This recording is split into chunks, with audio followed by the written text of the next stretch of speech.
This is Pritam Kumar. Welcome to Verma academy. आज का topic है इंटरनेशनल ऑर्गेनाइजेशन और उसका हेडक्वार्टर। ये हम लोग पढ़ेंगे, इंटरनेशनल ऑर्गेनाइजेशन और उसका हेडक्वार्टर पढ़ेंगे। तो पहला है united nation organisation. United nation organisation के बारे में देखो, जान लो, काफ़ी इंपॉर्टेंट है। ये जो ऑर्गेनाइजेशन बनाया गया था जब टू वर्ल्ड वॉर टू ख़त्म हुआ था 1945 में, तब इस ऑर्गेनाइजेशन का जन्म हुआ था। तो इसको इसलिए बनाया गया था कि ग्लोबल स्केल कॉन्फ्लिक्ट, जो इतना बड़ा कॉन्फ्लिक्ट हुआ, लड़ाई झगड़ा हुआ, ऐसा फिर ना हो। तो इसमें जो टोटल रिप्रेजेंटेटिव था 50 रिप्रेजेंटेटिव था और 1945 में इसको बनाया गया था।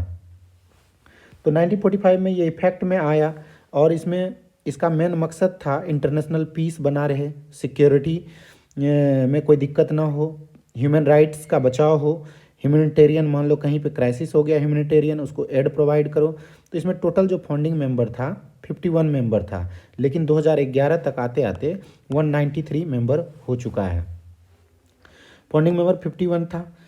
तो इसमें vast majority of the country जो है भाग लिया था कि ऐसा फिर से दोबारा ना हो।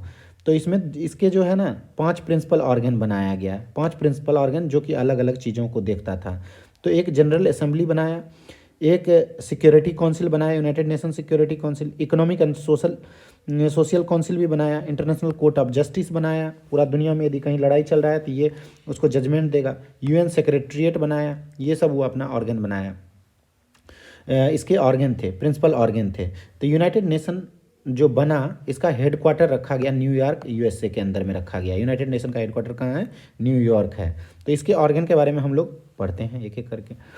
अब देखो, यूनाइटेड नेशन चिल्ड्रन फंड बनाया गया। यूनाइटेड नेशन चिल्ड्रन फंड जो था, ये दुनिया के बच्चा में यदि कहीं पे क्राइसिस हो रहा है, दुनिया के बच्चा के क्राइसिस से मुक्ति पाता था, क्राइसिस को देखता था कि क्राइसिस ना हो कहीं पे। ये एडवोकेट करता है कि दुनिया में जो है, जिस बच्चों को अपना खुद का राइट्स नहीं मिलता है, उस राइट्स को दिलाने के लिए एडवोकेट करता है कि बच्चा जो है सेफर शेल्टर मिले, अच्छा न्यूट्रिशंस मिले, हेल्थ केयर का व्यवस्था अच्छा मिले, एजुकेशन मिले, इक्वलिटी मिले, प्रोटेक्शन मिले।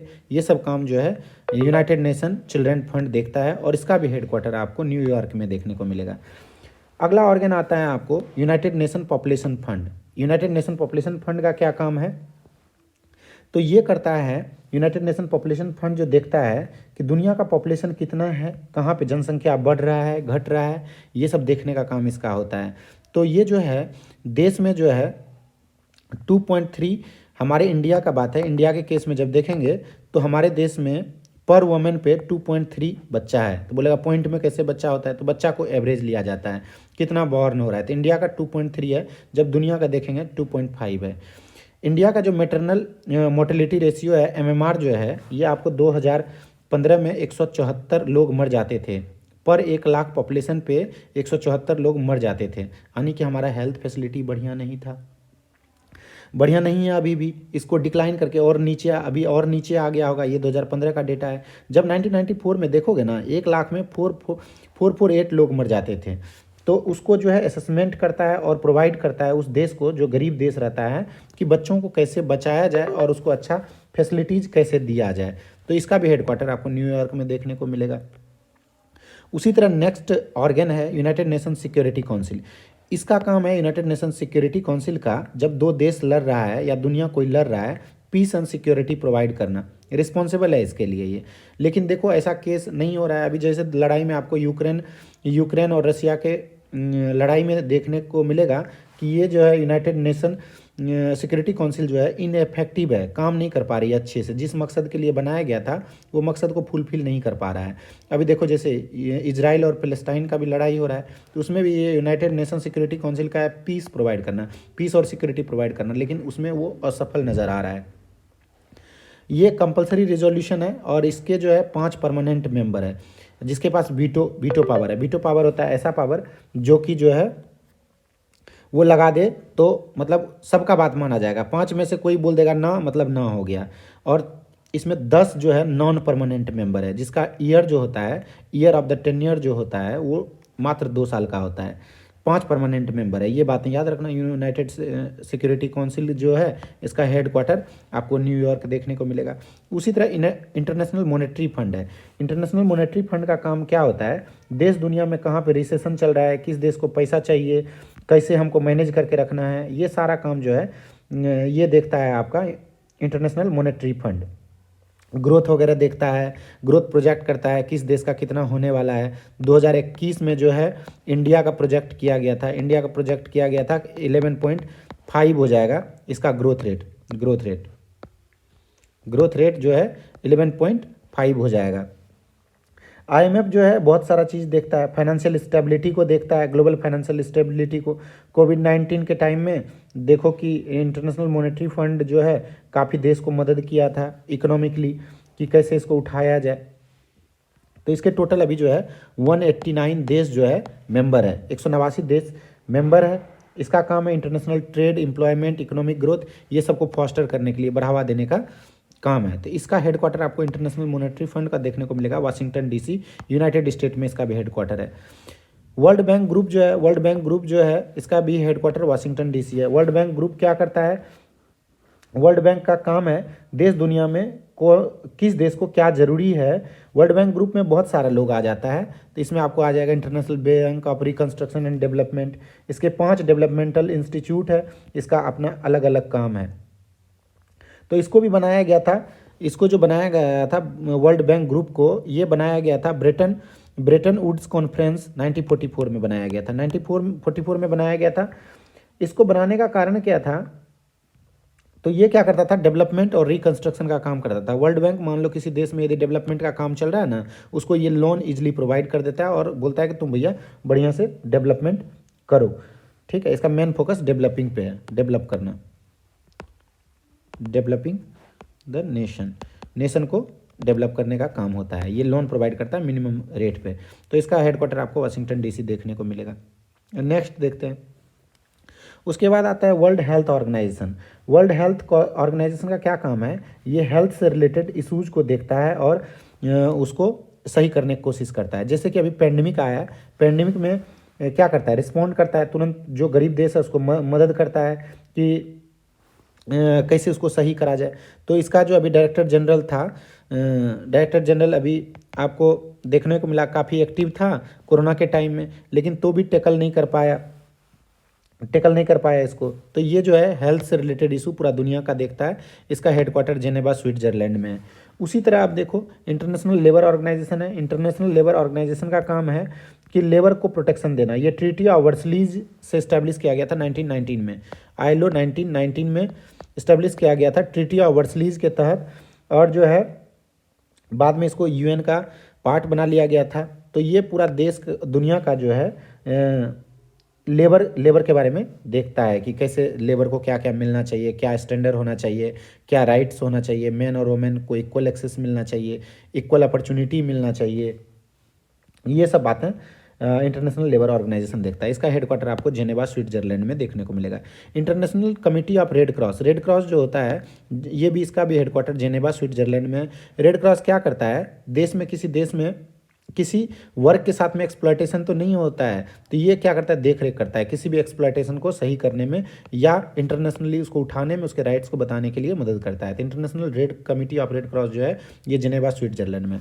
उसी तरह वर्ल्ड ट्रेड ऑर्गेनाइजेशन है, इसको शॉर्ट फॉर्म इसको WTO कहते हैं। वर्ल्ड ट्रेड ऑर्गेनाइजेशन जो है इसका भी हेडक्वार्टर आपको जेनेवा में होगा। वर्ल्ड ट्रेड ऑर्गेनाइजेशन क्या करता है? एक देश दूसरे देश के साथ में ट्रेड इजीली कर पाए, इसलिए बनाया गया है world trade organisation. World trade organisation का काम क्या है? इसका अभी जो है टोटल 164 मेंबर है। मान लो जो देश इसका मेंबर है, तो वो क्या करता है? फ्री ट्रेड ईजिली एक देश से दूसरे देश में वो अपने सामान को, अपने गुड्स का, मैन्युफैक्चर्ड गुड को अपना बेच सकता है और ख़रीद सकता है। तो इसका फंक्शन क्या है? ट्रेड निगोशिएशन करता है, ट्रेड डिस्प्यूट को सॉल्व करता है, नेशनल ट्रेड पॉलिसीज़ लाता है, टेक्निक्स लाता है, डेवलपिंग कंट्री को मदद करता है कि आप कैसे आगे बढ़ोगे, कॉपरेट करता है इंटरनेशनली कि सामान भेजोगे तो आपको कैसे भेजना है, क्या भेजना है, सारे रूल रेगुलेशन को लाता है और टेक्नोलॉजी को शेयर करता है वर्ल्ड ट्रेड ऑर्गेनाइजेशन। उसी तरह देखो वर्ल्ड मेट्रोलॉजिकल ऑर्गेनाइजेशन है, जिसका हेडक्वार्टर जेनेवा में है। ये बताता है मौसम कैसा रहने वाला है और देश दुनिया में क्या खतरा है, तो ये वर्ल्ड मेट्रोलॉजिकल पहले ही बता देगा आपको। इसका हेडक्वार्टर आपको जेनेवा में देखने को मिलेगा। उसी तरह वर्ल्ड इंटेलेक्चुअल प्रॉपर्टी ऑर्गेनाइजेशन जो है, इसका भी हेडक्वार्टर जेनेवा में है। तो वर्ल्ड इंटेलेक्चुअल प्रॉपर्टी ऑर्गेनाइजेशन क्या होता है? ये आपको मिलेगा। मान लो आप कोई भी सामान का आपने इंटेलेक्चुअल प्रॉपर्टी ले लिया, मतलब वो आपका है, तो इंटरनेशनली इसको ना बचाने का काम होता है WIPO का, वर्ल्ड इंटेलेक्चुअल प्रॉपर्टी ऑर्गेनाइजेशन का, जो कि जिनेवा में है। अब इंटरनेशनल ऑर्गेनाइजेशन ऑफ स्टैंडर्डाइजेशन, कोई भी सामान बना है तो उसका एक स्टैंडर्ड होना चाहिए, ये कौन डिसाइड करेगा? तो इंटरनेशनली जो डिसाइड करेगा, इंटरनेशनल ऑर्गेनाइजेशन ऑफ स्टैंडर्डाइजेशन जो है, ये देख रेख करेगा सामान का क्वालिटी कैसा है। मान लो कि तुम्हारे देश में मीट बहुत ज़्यादा होता है, मीट होता है, मुर्गा होता है, बहुत ज़्यादा होता है, तो उसके स्टैंडर्ड को मेंटेन किया है कि नहीं किया है, किस क्वालिटी का है, तो ये इंटरनेशनल ऑर्गेनाइजेशन ऑफ स्टैंडर्डाइजेशन ये देखता है आपका। नेक्स्ट आता है आपको, इसका जेनेवा हेडक्वार्टर है। नेक्स्ट आता है united nation education scientific and cultural organisation, UNESCO. UNESCO का काम क्या है? जो आपके यहाँ पुरानी धरोहर है और उसकी काफ़ी सिग्निफिकेंस है, तो उसको बचाने का काम जो है ये यूनेस्को करता है। United nation educational scientific and cultural organisation Paris में है इसका हेडक्वार्टर। इसका काम है वो आपको पुरानी धरोहर को बचाने का काम करता है। उसी तरह है organisation of economic cooperation and development, OECD, इसका हेडक्वार्टर आपको पेरिस फ्रांस में देखने को मिलेगा। इंटरनेशनल एटॉमिक एनर्जी एजेंसी, इसका हेडक्वार्टर आपको वियना ऑस्ट्रिया में दिखेगा। एटॉमिक से बनने वाला एनर्जी एजेंसी है, इसका वियना ऑस्ट्रिया में देखने को मिलेगा। उसी तरह ओपेक है, organisation of petroleum exporting countries. मान लो जिस देश में बहुत ज़्यादा पेट्रोल होता है वो दूसरे देश को एक्सपोर्ट करता है, तो वो आपस में क्या क्या है, एक ग्रुप बना लिया है, तेल बेचेंगे इस दाम पे होगा, दाम वगैरह निर्धारित करता है, किस देश को देना है, किस देश पे बैन लगाना है, सब OPEC का काम रहता है कि ये डिसाइड करना था। ये वियना ऑस्ट्रिया में इसका हेडक्वार्टर है, वियना, याद रखिएगा, बहुत इंपॉर्टेंट है। उसी तरह होता है international maritime organisation. Maritime organisation का हेडक्वार्टर जो है लंदन UK में है। तो ये करता है कि मेरीन का क्या रिसोर्सेज निकालना है, कितना निकालना है और कहाँ को देना है, ये सब जो है काम है इंटरनेशनल मेरीटाइम ऑर्गेनाइजेशन का। उसी तरह कॉमनवेल्थ नेशन होता है। कॉमनवेल्थ नेशन में काफ़ी सारे देश का मेंबर रहता है, ये भी UK है इसका हेडक्वार्टर। एमनेस्टी इंटरनेशनल, ये भी पीस से रिलेटेड चीज़ें को देखता है, ये भी लंदन है एमनेस्टी इंटरनेशनल का, यूनाइटेड किंगडम में। नेक्स्ट आएगा आपको FAO, Food and Agricultural Organisation, ये रोम इटली में है इसका हेडक्वार्टर। नाटो का मेंबर जो है, सबसे एक्टिव मेंबर जो है अमेरिका है, अमेरिका के बाद पे ये पूरा मैक्सिमम नाटो चलता है। ब्रुसेल्स बेल्जियम इसका हेडक्वार्टर है। तो इसमें आपको यूरोपियन यूनियन का काफ़ी देश देखने को मिलेगा और जो है अमेरिका है, अमेरिका तो है ही इसमें नाटो का मेंबर। अभी लड़ाई जो है यूक्रेन और रसिया में जो है, ये नाटो का लड़ाई है। तो यूक्रेन कहता था हम नाटो का मेंबर बनेंगे, रसिया बोलता था कि मत बन तुम, तो इसी बात का लड़ाई था, इसी में दोनों में भी भिड़ा हुआ है। नेक्स्ट आपको देखने को मिलेगा इंटरपोल। इंटरपोल जो है एक इन्फोर्समेंट एजेंसी है, known as Interpol aids world wide police collaboration and crime control. Crime control के लिए पूरा दुनिया का पुलिस एक साथ में होता है, और ये वर्ल्ड का सबसे लार्जेस्ट इंटरनेशनल पुलिस ऑर्गेनाइजेशन है, जिसमें 195 मेंबर है। इसका हेडक्वार्टर आपको लियोन में देखने को मिलेगा। इंटरपोल का मुख्यालय कहाँ है? Lyon. Association for South Asian Nation, यानी कि एशियन का हेडक्वार्टर जो है आपको जकार्ता में देखने को मिलेगा, इंडोनेशिया के अंदर में आसियान का headquarter. Asia Pacific economic forum जो है APEC का हेडक्वार्टर आपको सिंगापुर में दिखेगा, क्वींस टाउन में। उसके बाद ट्रांसपेरेंसी इंटरनेशनल जो है ये आपको बर्लिन जर्मनी में देखने को मिलेगा। इंटरनेशनल रिन्यूएबल एनर्जी एजेंसी जो है अबू धाबी, रिन्यूएबल एनर्जी जो सूर्य वगैरह से बना रहे हैं हम एनर्जी, तो अबू धाबी UAE में देखने को मिलेगा। सार्क का मुख्यालय जो है वो काठमांडू नेपाल में। सार्क का फुल फॉर्म कभी कभी पूछ लेता है, South Asian Association for Regional Cooperation. Organisation of Islamic Cooperation, इसका जियाद में सब जो सऊदी अरबिया जो है ना, उस इस्लामिक स्टेट का सबका पिताजी कहलाता है, तो इसका हेडक्वार्टर वहीं पे है। जो भी करेगा उधर मुस्लिम से रिलेटेड देखोगे आप, सऊदी अरबिया आगे सबसे रहता है। Indian Ocean Rim Association for Regional Cooperation जो है ये मॉरिशस में इसका हेडक्वार्टर है। इंडियन ओशियन रीजन वाला, मान लो ये इंडिया है, इंडिया का जो ये इंडियन ओशियन वाला रीजन है, इंडियन ओशियन रिम एसोसिएशन का रीजनल कॉपरेशन जो होता है ये मॉरिशस में होता था, मॉरिशस में बातें होती है। World wide fund of nature, WWF कहते हैं इसको। WWF का हेडक्वार्टर जो है ग्लैंड स्विट्जरलैंड में, ये नेचर को बचाता है। अब देखो IUPAC मतलब केमिस्ट्री में जो नाम लिखते हैं ना, IUPAC नेम, तो इसका फुल फॉर्म है International Union of Pure and Applied Chemistry. इसका हेडक्वार्टर आपको नॉर्थ कैरोलिना देखने को मिलेगा। Organisation of Prohibition of Chemical Weapons का यूज ना करोगे, इसके लिए इंटरनेशनली एक ऑर्गेनाइजेशन है, इसका हेडक्वार्टर हेग में है, नीदरलैंड में। यूरोप का एक देश है नीदरलैंड। इंटरनेशनल ओलंपिक कमेटी जो है ये लुसान स्विट्जरलैंड में इसका हेडक्वार्टर है। ओलंपिक कमेटी का, ओलंपिक में क्या क्या है, कहाँ खेलेगा, कौन सा देश प्रेसिडेंट बनेगा, ये सब डिसाइड करता है। वर्ल्ड इकोनॉमिक फोरम हो गया, वर्ल्ड इकोनॉमिक फोरम जो हो गया इसका हेडक्वार्टर आपको जेनेवा स्विट्जरलैंड में देखने को मिलेगा। International Union of conservation of nature IUCN इसका हेडक्वार्टर आपको ग्लैंड स्विट्जरलैंड में दिखेगा। उसके बाद देखो यूनाइटेड नेशन इन्वायरमेंटल प्रोग्राम, इसका हेडक्वार्टर नैरोबी में, नैरोबी केनिया में है, केनिया का हेडक्वार्टर है। United nation high commissioner of refugee UNHCR इसका हेडक्वार्टर आपको जेनेवा स्विट्जरलैंड में देखने को मिलेगा। तो ये बार बार देखने के बाद आपको याद होगा कि United nation high commissioner of refugee इसका काम क्या है। रिफ्यूजी मान लो किसी देश से किसी देश में आया, वो डिग्निफाइड लाइफ जी रहा है, उसको खाने के लिए मिल रहा है, शेल्टर मिल रहा है, ये सब देखने का काम करता है united nation high commissioner of refugee. अब देखो United nation office for drug and crime, drug और क्राइम पर जो देश देखता है वो वियना ऑस्ट्रिया है। पूरा दुनिया में जो है ड्रग पर कैसे कंट्रोल करेंगे, क्राइम जो हो रहा है उसको कैसे रोकेंगे, तो इसका ऑफिस जो है आपको वियना ऑस्ट्रिया में देखने को मिलेगा। UN Office of Disaster Risk reduction, disaster से कोई भी घटना हो गया इसको मदद करने के लिए जो आएगा UN Office of Disaster Risk Reduction, इसका भी आपको जेनेवा स्विट्जरलैंड में देखने को मिलेगा।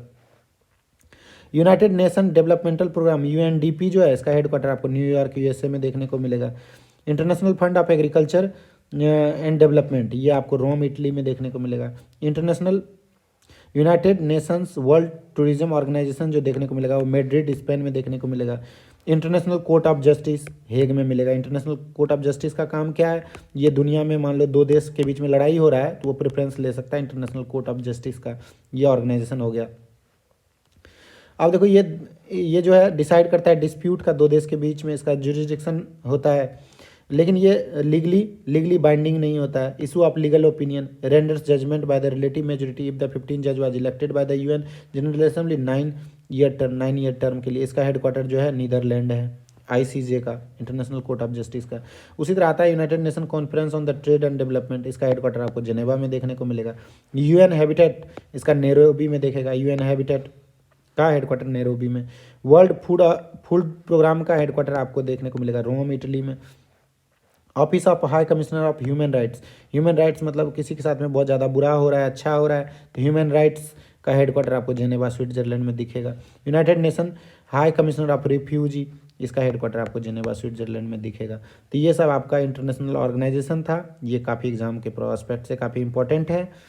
Thank you for watching, thank you so